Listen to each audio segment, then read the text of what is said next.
el derecho hasta tu casa.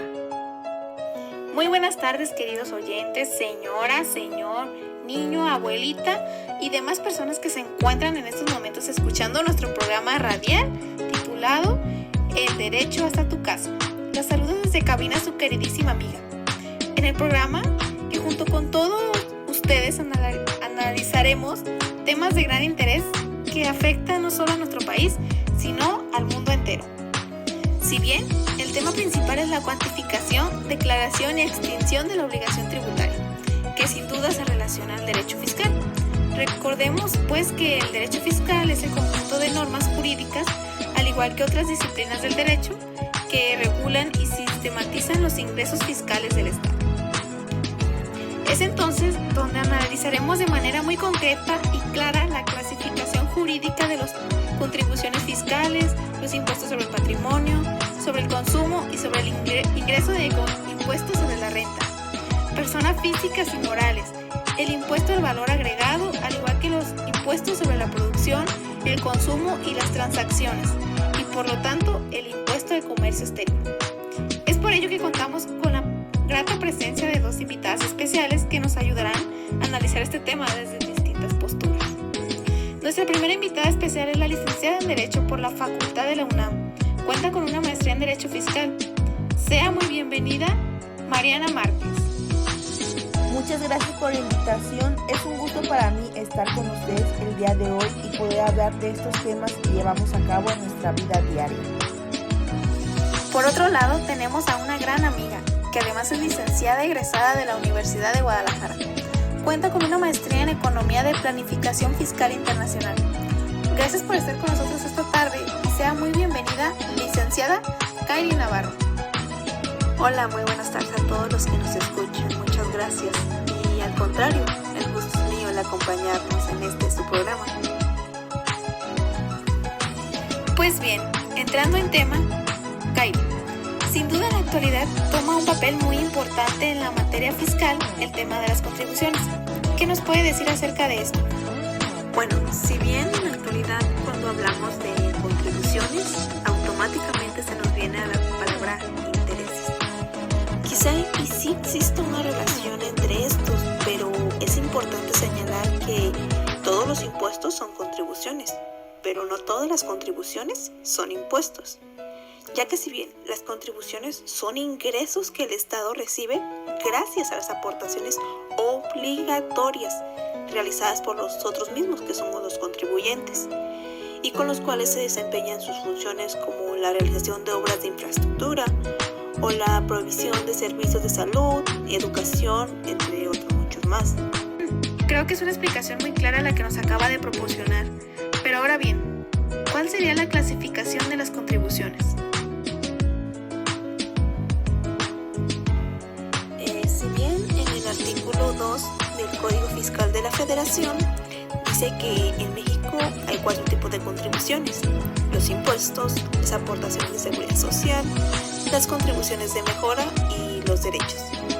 Si bien los impuestos son un tipo de contribución que se le paga al Estado y que como tal gravan el ingreso, la riqueza y el capital del patrimonio de una persona, estas están obligadas tanto a las personas físicas y las morales. Y un ejemplo de ella como tales son como el impuesto sobre la renta o el muy utilizado el IVA, que es el impuesto al valor agregado. Sí, dentro de las aportaciones de seguridad social son las contribuciones de ley hechas por las personas que son sustituidas por el Estado en el cumplimiento de sus obligaciones de seguridad social, tales como la vivienda y la salud. Algunos ejemplos son las cuotas para el seguro social de trabajadores y patrones. Y bien, dentro de las contribuciones de mejoras, que son las hechas por el Estado para que cubra parte de los gastos de la realización de las obras de infraestructura y servicios públicos. Estos comprenden los servicios públicos como el alumbrado. Y finalmente los derechos, que son las contribuciones hechas por el uso y el aprovechamiento de los bienes del dominio público de la nación o por recibir servicios prestados por el Estado en sus funciones de derecho público. Algunos ejemplos de estos podremos mencionar que son el pago realizado para obtener los documentos como el acta de nacimiento, los pasaportes o cédulas profesionales. Es decir, estos se tratan de un pago realizado por la obtención de un bien o un servicio. Un tema que requiere de nuestro interés para comprender más allá de los simples impuestos o contribuciones. Pero ahora bien, Mariana, dentro de la Constitución, ¿en qué artículos nos habla de contribuciones? ¿Y qué nos puede mencionar sobre los impuestos, sobre el patrimonio, el consumo y el ingreso? Si analizamos nuestra Constitución en el artículo 31, en la fracción 4, nos establece que es obligación de los mexicanos contribuir a los gastos públicos, así de la Federación como del Distrito Federal o del Estado y municipio en que se resida, de la manera proporcional y equitativa que dispongan las leyes. Este artículo va establecido de manera general a todos los mexicanos, al igual que es obligatorio y por lo tanto proporcional, de la misma manera que equitativo, con el fin que será destinado al gasto público. En tanto al impuesto sobre el patrimonio, es un tributo directo, general y personal, que grava la propiedad o posesión del patrimonio, recayendo sobre su valor neto. Se trata de un tributo estrictamente individual que recae sobre la persona física. Aquí entra el IPP. Es decir, un impuesto que grava al patrimonio de cierto límite independientemente de la renta que produce. Mientras que el impuesto al consumo es un impuesto que recae sobre el consumidor final, independientemente que lo haya pagado el productor o fabricante, el cual lo cobra al distribuidor. Este impuesto no forma parte de sus costos de producción. Un claro ejemplo es el IVA. Tendamos por ingreso a todas las ganancias que se suman al conjunto total de presupuestos de una entidad, ya sea pública o privada, individual o grupal. Se definen los ingresos como incrementos en el patrimonio neto de la empresa durante el ejercicio, ya sea en forma de entrada o aumentos en el valor de los activos o de disminución de los pasivos, siempre que no tengan su origen en aportaciones monetarias o no a los socios o propietarios en su condición de tales. Es decir, los ingresos es todo lo que entra a mi bolsa. Duda el tema de las contribuciones expone un amplio espacio dentro de las actividades del Estado. Pero ahora bien, Kairi, dentro de los impuestos que también toman un papel importante en la sociedad, ¿cuáles son los principales tipos de impuestos? Los impuestos son un tributo que las personas están obligadas a pagar al gobierno. Dentro de esas están obligadas tanto las personas físicas y las personas morales. Las personas físicas, que son todo aquel que está registrado dentro de la Hacienda y Crédito Público y que son la capacidad de poder contraer ciertas obligaciones y además ejerce sus derechos que les son concedidos. Y por otro lado, las personas morales, que pueden ser la unión de una o más personas físicas que tienen un mismo fin determinado. Es por eso que como equipo tienen las mismas obligaciones y derechos. Estas pagan impuestos según la finalidad con la que fueron creadas, es decir, si tienen fines de lucro o no. Y si bien dentro del impuesto sobre la renta, el ISR, como lo mencionan, es un tributo que se aplica a todas las personas que hayan obtenido ingresos, claro, exceptuando las donaciones y las herencias. Este es un impuesto directo porque grava directamente las fuentes de riqueza. Si bien el ISR se aplica para las personas morales y físicas, como también los residentes del extranjero de que tengan ingresos en México, tales como la tasa del ISR varía entre el 1.9 y el 30%. Pagar impuestos y la declaración anual son algunas de las obligaciones, de las que nadie se puede escapar.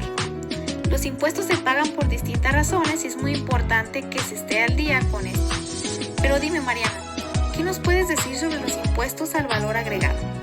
Dije anteriormente, el impuesto al valor agregado, IVA, pertenece a los impuestos sobre el consumo. El IVA es un impuesto indirecto, lo que quiere decir que en lugar de aplicarse directamente sobre los ingresos de los contribuyentes, como sucede con el ISR, se aplica sobre el consumo o goce de bienes o servicios. Por ejemplo, al comprar un refresco en una tienda, en el ticket de compra viene el precio de la mercancía y aparte el monto al que corresponde el IVA. Si el precio del refresco sin el impuesto es de 10 pesos y considerando que la tasa de IVA es del 16%, el precio total que tendrás que pagar en caja es de 11.6 pesos. Están obligados al pago del impuesto al valor agregado, IVA, las personas físicas y las morales que en territorio nacional importen bienes o servicios. Se aplica a la mayoría de los productos que podemos comprar. Me parece igual de suma importancia también mencionar el impuesto especial sobre producciones y servicios, el IEPS, que es otro tipo de impuesto, el cual es un impuesto de castigo que se utiliza para desensitivizar el consumo de algún producto. Por ejemplo, las cajetillas de cigarros tienen un impuesto de IEPS de un 60% sobre su precio inicial. Ahora, ¿qué nos puedes decir sobre los impuestos sobre la producción, el consumo y las transacciones, Kairi? Bien, dentro de este tipo de impuestos es un tipo de importe de ingresos que obtiene el Estado o el municipio por las imposiciones fiscales en que forma unitaria y obligatoria fija a las personas, tanto físicas y morales, sobre la producción, el consumo y las transacciones realizadas. Perfecto. Y ya casi para dar por terminado este tema, Mariana, ¿qué es el impuesto al comercio exterior? Comercio exterior. Recordemos pues que el gobierno mexicano contempla dentro de su legislación una serie de contribuciones y aranceles a la entrada y salida de mercancías de su territorio. Se establece el arancel aduanero y grava una tasa de 8% a la importación de todas las mercancías procedentes del extranjero. Se nos está acabando el tiempo.